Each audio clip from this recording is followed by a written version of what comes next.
Aujourd'hui, on va parler de YouTube Analytics, on va parler de 8 techniques pour mieux analyser les sources de trafic avec l'outil YouTube Studio et les données analytiques. On parlera forcément de la vue d'ensemble, des plages d'analyse, comment est-ce que les gens ont trouvé vos vidéos à travers les recherches sur YouTube, comment est-ce que fonctionnent les suggestions de vidéos, les fonctionnalités de navigation, les sources externes, les playlists et les fiches et annotations. Tout ça, bien sûr, dans le but d'avoir un maximum de vues sur vos vidéos. Ça va vous aider à pouvoir optimiser les vidéos qui fonctionnent le mieux pour capitaliser et les envoyer sur d'autres vidéos. On sait que le nerf de la guerre est forcément d'avoir un maximum de vues pour enfin avoir la plus grande communauté possible et un maximum d'abonnés. Donc c'est parti, j'ai déjà montré cette chaîne c'est Airweb TV, c'est une très vieille chaîne que j'ai créée il y a maintenant 6 ou 7 ans, et cette chaîne a une petite centaine de vidéos dessus. Elle continue à tourner, mais comme je l'avais déjà expliqué, on peut clairement dire qu'elle est à l'abandon.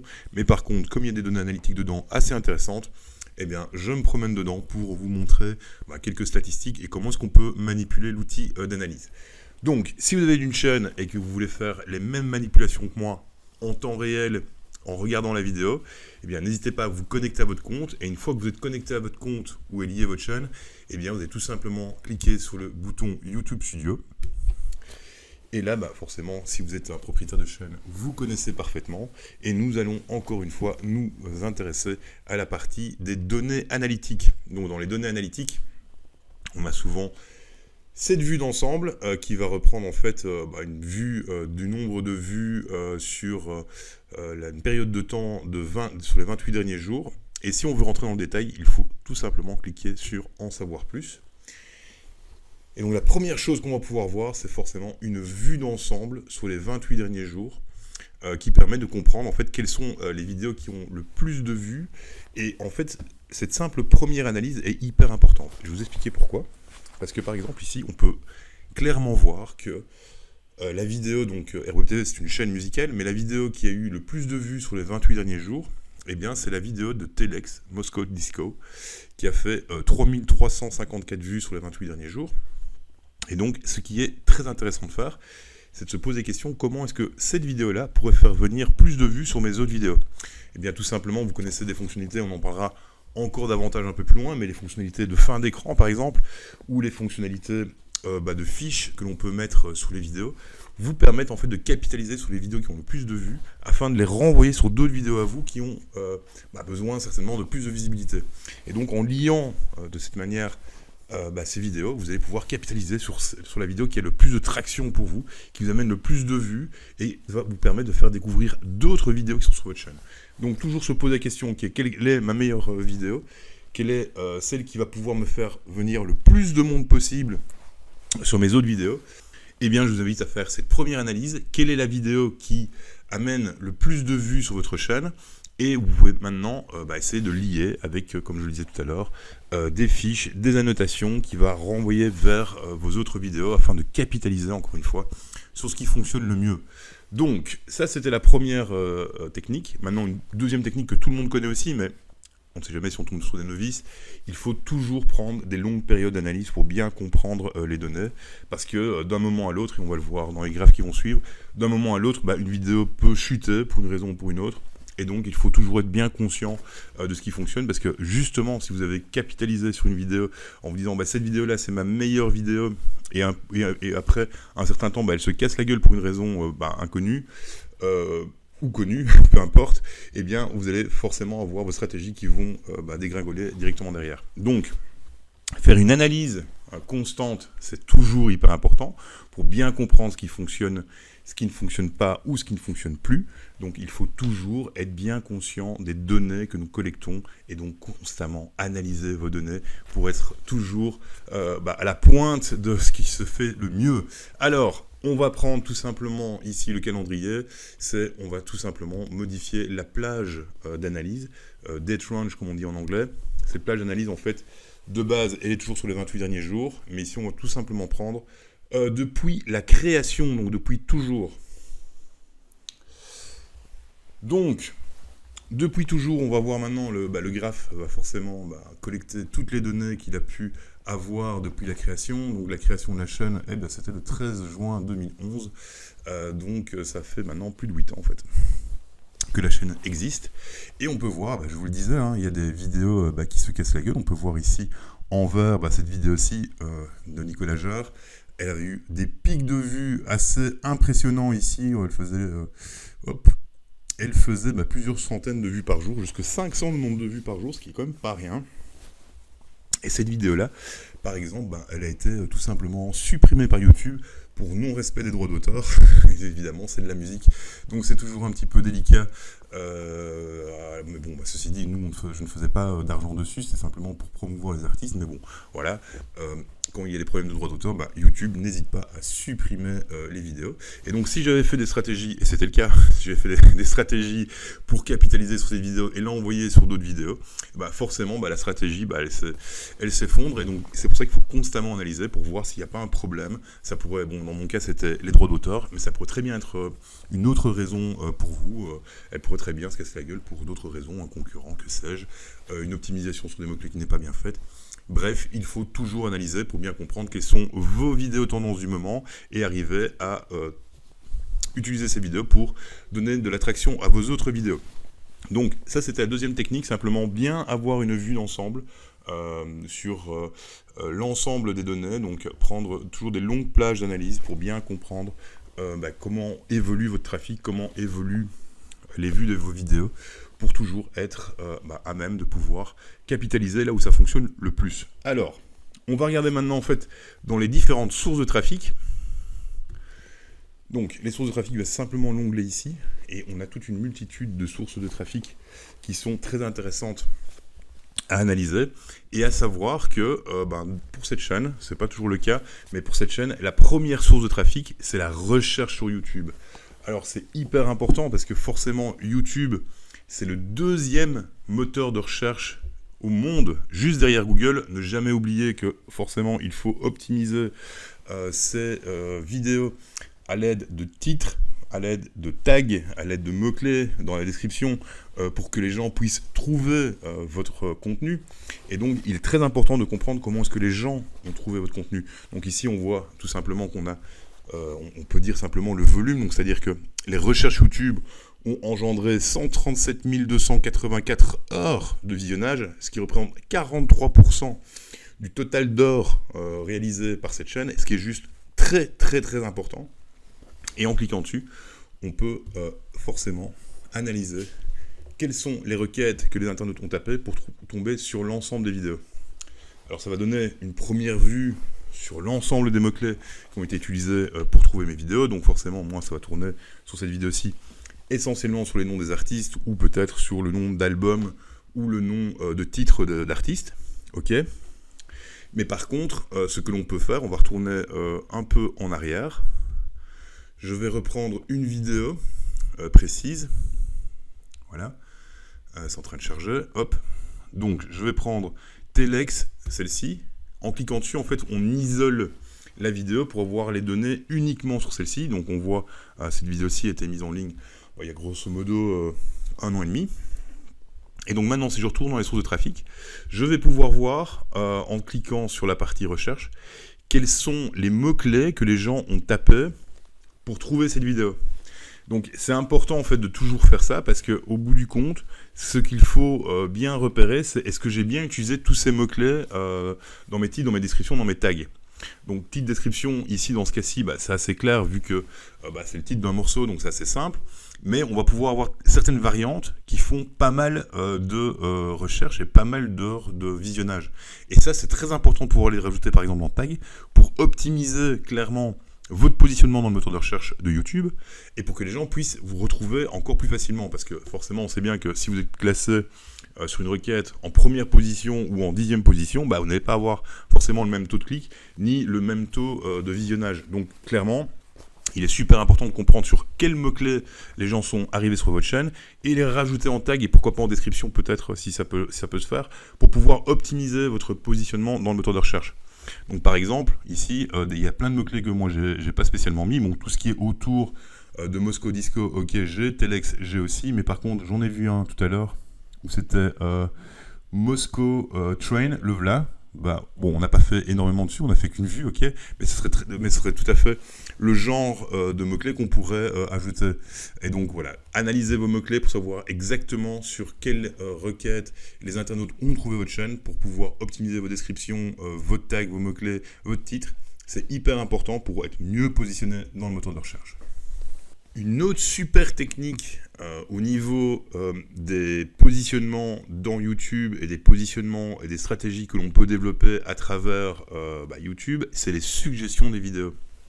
Alors forcément on l'a tous fait, vous le faites tous quand vous regardez des vidéos, on a la vidéo en plein écran et sur le côté droit, vous avez toutes les suggestions des vidéos. Donc c'est assez malin d'analyser quelles sont les différentes suggestions des vidéos qui ont entraîné des vues sur les vôtres, parce que là aussi, il y a moyen de faire des optimisations à travers les tags, à travers les mots-clés, pourquoi pas dans la description en mettant des liens pour pouvoir un petit peu optimiser en fait les différentes suggestions qu'on pourrait avoir, optimiser surtout les suggestions entre vos propres vidéos. C'est super intelligent de faire ça, parce que si par exemple vous êtes sur une thématique très précise, il est hyper pertinent de pouvoir avoir votre vidéo qui passe, et à côté, les différentes suggestions qui sont vos propres vidéos. Bon, il le fait naturellement, l'algorithme le fait naturellement, mais il y a moyen de amplifier ce phénomène pour avoir un maximum de résultats en suggestions. Et en fait, en analysant les différentes suggestions des vidéos sur lesquelles vous avez acquis des vues, vous pouvez optimiser en fait votre positionnement et mieux comprendre qu'est-ce qui a matché. Et donc, encore une fois, ici, je suis sur une vue d'ensemble sur l'ensemble des vidéos, donc en passant votre curseur sur les différentes lignes, vous allez pouvoir voir quelles sont les vidéos qui ne sont pas les vôtres, qui ont entraîné des vues sur vos vidéos. Donc analysez ça pour bien comprendre comment est-ce que vous pouvez encore amplifier ce phénomène, ou encore c'est aussi un excellent travail à faire pour se donner des idées de sujets, de vidéos que vous pourriez faire, en sachant que les personnes qui ont vu une certaine vidéo sont venues voir la vôtre après, et pourquoi pas, si vous êtes dans la bonne thématique, pourquoi pas se dire je ferai bien une vidéo sur ce sujet-là, parce que je maîtrise le sujet, je vais montrer mon expertise par rapport à cette thématique-là. Et donc c'est aussi une très bonne manière d'optimiser vos sources de trafic et en générer encore davantage. Alors on va revenir sur l'ensemble des sources de trafic. Les fonctionnalités de navigation. Alors, pour ceux qui ne savent pas ce que c'est le trafic généré par la page ou l'écran d'accueil, le flux d'abonnement et d'autres fonctionnalités de navigation. Donc, en cliquant dessus, encore une fois, on va pouvoir voir l'ensemble des fonctionnalités de navigation. Elles sont en train de se charger. Et donc, on a une segmentation qui se fait en fonction des différents éléments que l'on peut voir ici. Donc, on a l'accueil. Donc, quand simplement on est sur l'accueil YouTube, on commence à scroller, on va avoir des vues de vidéos qui se font là-bas. Il va y avoir des vidéos qui sont suggérées ou des vidéos que vous allez voir parce que vous êtes abonné à la chaîne. Et ça entraîne énormément de vues. On peut voir ici que ça représente 54 906 vues, dont 20 000 heures de visionnage, ce qui est quand même assez sympa. Donc la page d'accueil inconnue, mais aussi historique des vidéos regardées. Donc on peut retourner dans son historique de vidéos regardées. Et forcément, pourquoi pas revenir dessus. Forcément, sur les chaînes musicales, ça marche énormément, parce qu'on aime bien regarder plusieurs fois. Quand on est fan d'un morceau, fan d'un artiste, on va souvent l'écouter plusieurs fois. Les vidéos préférées, les chaînes recommandées, donc on a tous un système, l'algorithme va faire un système de recommandation de chaînes. Et comme je vous disais juste avant, les vidéos recommandées également. Les gens ont également la possibilité de pouvoir mettre à regarder plus tard. Donc ils tombent sur une vidéo, mais bon, ils n'ont pas le temps. Ils vont la mettre à regarder plus tard pour pouvoir le faire. Les vidéos qui ont été mises dans j'aime, les notifications par email, les flux d'activité sur ma chaîne YouTube, les collections YouTube. Donc voilà, ça c'est vraiment l'ensemble des fonctionnalités qui fonctionnent le mieux. Et donc quand vous en repérez une qui marche particulièrement pour vous, c'est intéressant de pouvoir encore optimiser et d'améliorer le volume que cette fonctionnalité pourrait très bien vous donner encore plus de vues, encore plus d'abonnés pour votre chaîne et pour vos vidéos. Alors on retourne dans les différentes sources de trafic. Nous allons regarder les sources externes. Alors, les sources externes, c'est quoi ? Eh bien, c'est l'ensemble des vues que vous pouvez collecter à travers d'autres plateformes. Par exemple, ici, on peut voir que j'ai eu beaucoup de vues via Facebook. Effectivement, personnellement, quand je développais la chaîne, j'avais un compte Facebook qui était alimenté de ces vidéos, qui générait des vues. J'ai pas également hésité à mettre pas mal de ces vidéos sur des groupes de discussion sur Facebook. Et donc ça aussi, c'est une excellente technique pour vous faire connaître, c'est repérer les différents groupes de discussion qui sont dans votre thématique et gentiment aller publier, bon pas spammer parce que c'est toujours très mal vu, mais quand ça se met bien, pourquoi pas partager vos vidéos. Par exemple, vous repérez qu'on parle d'un sujet sur votre thématique, et en commentaire, pourquoi pas mettre votre vidéo, ou vous arranger avec les modérateurs du groupe pour voir si vous pouvez pas de temps en temps publier vos vidéos pour lancer le débat par rapport à vos différentes expertises. Donc voilà, ici sur Facebook, ça peut ramener énormément de vues, énormément de visibilité forcément, mais il y en a d'autres. Donc on a également le Google Search, on a Twitter. Twitter, vous connaissez tous, on peut forcément partager les vidéos, à savoir que la lecture en plus se fait sur Twitter, c'est assez sympa.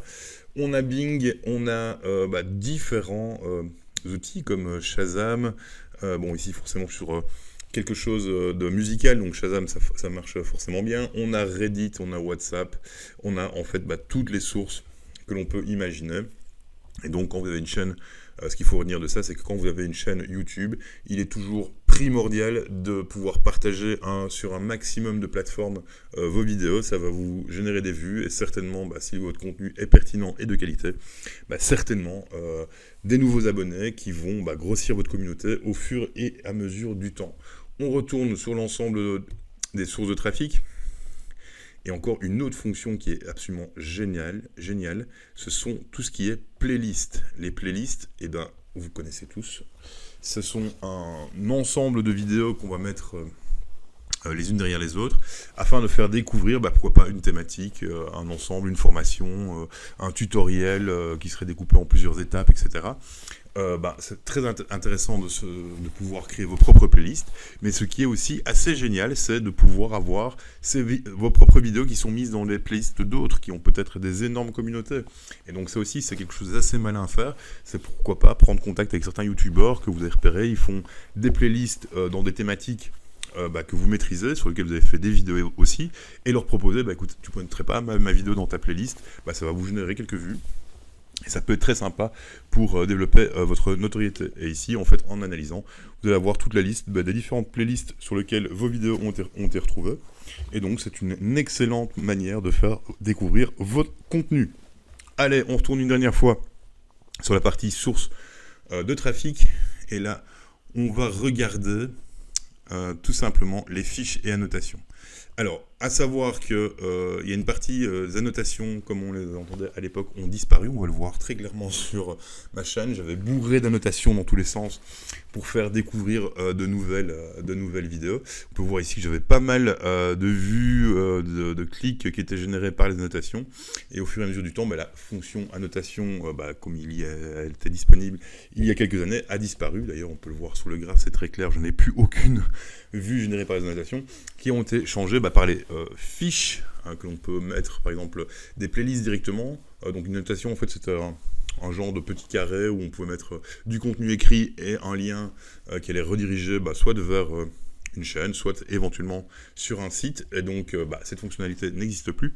Mais par contre, on a encore d'autres outils comme les fiches et les fins d'écran qui sont des super techniques pour pouvoir générer du trafic vers vos autres contenus. Et donc toutes ces techniques-là sont vraiment hyper importantes pour vous à bien assimiler, pour pouvoir comprendre comment est-ce que vous pouvez générer un maximum de trafic avec l'ensemble des fonctionnalités que propose YouTube pour optimiser vos vues, comme ce soit, comme on l'a vu tout à l'heure, au niveau des mots-clés. C'est hyper important, ne pas oublier que YouTube est un moteur de recherche. Et pour se positionner sur un moteur de recherche, il faut avoir optimisé votre contenu écrit sur des mots-clés. Donc toujours bien comprendre quels sont les mots-clés qui ont généré des vues, les rajouter sur vos vidéos pour constamment améliorer. Donc voilà, j'ai fait une petite vue d'ensemble de l'analyse des sources de trafic. J'espère que ça vous sera utile. Je vous invite en tout cas à analyser également de votre côté, si vous êtes propriétaire d'une chaîne YouTube forcément, vos sources de trafic pour bien comprendre ce qui fonctionne le mieux et pouvoir capitaliser dessus, optimiser, constamment analyser. C'est un petit peu la clé de la réussite pour pouvoir avoir un maximum de vues, un maximum d'abonnés. Voilà, on arrive à la fin de cette vidéo. C'était un plaisir de vous présenter ces différentes statistiques. Si vous avez des questions, n'hésitez pas à me les poser en commentaire, en message privé, comme vous voulez. Si vous avez aimé ce contenu, n'hésitez pas à le partager, à en parler à vos amis ou encore à vous abonner à ma chaîne. Je vous dis merci de m'avoir écouté jusqu'ici. Je vous souhaite également un merveilleux dimanche analytique. Et on se retrouve très bientôt pour une nouvelle vidéo. Allez, c'était Georges.